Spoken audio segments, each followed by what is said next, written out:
Ever think about where your food comes from? Like, really think about it. Because the average meal travels over 1,500 miles to get to your plate. That's a whole road trip just for a salad. All that shipping means more fuel, more emissions, and more impact on the planet than you'd expect from a forkful of lettuce. But here's the good news. Eating local and seasonal makes a huge difference. Farmers markets, backyard gardens, even just checking labels, it all helps.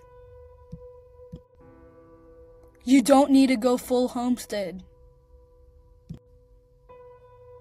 Just eat a little closer to home. PlanetWise, feeding your brain while saving the planet. Make sure to follow our blog at planetwisehub.blogspot.com. Thank you.